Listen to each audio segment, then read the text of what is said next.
हमारे यहाँ तुलसी के कुंड का भी विधान है। गोल कुंडा है ऐश्वर्य देगा, चौकोर कुंडा है। आप लोग कई बार देखे होंगे किसी किसी के यहाँ चौकोर तुलसी का क्यारा होता है, कुंडा होता है, वो वंश बढ़ाता है। षडाकृति का है, वो धन देता है, संपदा देता है। दोष हमारा है, हम तुलसी के कुंडे के नीचे शंकर जी को रख देते हैं। क्यों? कि यहीं तुलसी जी को पानी चढ़ाएंगे, यहीं शंकर जी को चढ़ा देंगे। दोष है। तुलसी के कुंड के नीचे हम सर्पदेव को रख देते हैं, नाग देवता रख देते हैं, पानी चढ़ाएंगे, पात्री रख देते हैं। नहीं, दोष।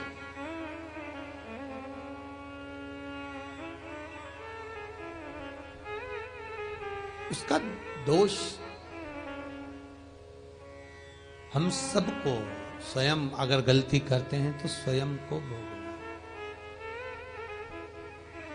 कैसा कुंड हो, 7 तरह के कुंडों का व्याख्यान तुलसी के रूप में कहा गया है महाराज। पहला गोल, दूसरा चौकोर, तीसरा षडाकृति, चौथा त्रिवेणी, 3 कोने वाला कुंडा।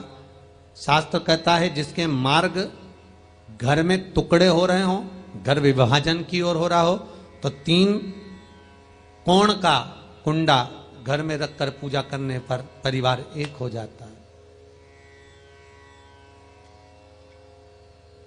5वां, गार्डन में बिना कुंडे का, बिना कुंड का जो तुलसी का पौधा रोपित होता है, बिना कुंड के एक बगीचा जैसा बो दिया जाता है, तुलसी तुलसी उत्पन्न हो जाती है। महाराज, वहां पर संपदा तो रहती है पर चिंता बहुत रहती है, टेंशन बहुत रहता है। क्यों? घर के दरवाजे के बाहर इतनी सारी बगीचे में तुलसा कर दी। कोई निकल कर जा रहा था, उसने थूक दिया। कोई निकल कर जा रहा था, उसने पानी डाल दिया।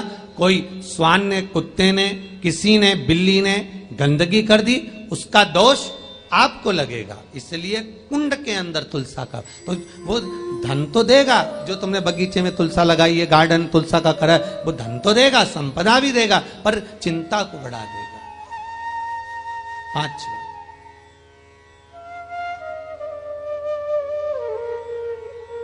महाराज। 6, तुलसी के कुंड को 3 धार पर लटका कर रखना। कई जगह पर आपने देखा होगा तुलसी का जो कुंडा होता है उसको 3 जो तार होते हैं, 3 जो चेन होती है, उस पे लटकाया जाता है। महाराज, विष्णु पुराण उसका भी व्याख्यान करती है। महाराज, वहां व्यक्ति के कार्य उन्नति की सीढ़ी की ओर बढ़ जाते हैं। जैसे भोजन की थाली लग गई, भोजन तैयार हो गया, बस खाने बैठे हो और थाली खसक गई, समझ लेना कि तुलसी को अधर पर लटका कर रखा है। इसलिए कार्य तो हो रहे हैं, बनने वाले हैं। 4 दिन बाद ये काम होने वाला है, 8 दिन बाद ये काम होने वाला है। लग रहा है कि इसमें इतना फल मिलेगा, लग रहा है इस व्यापार को करेंगे तो इतना फायदा हो जाएगा। सब कुछ करा, लाखों रुपए लगा भी दिए, थाली मालूम पड़े खसक गई, अधर लटका है तुलसी। 7 क्रम है तुलसी के, ये 6ठा क्रम बताया। तुलसी का 7वां क्रम,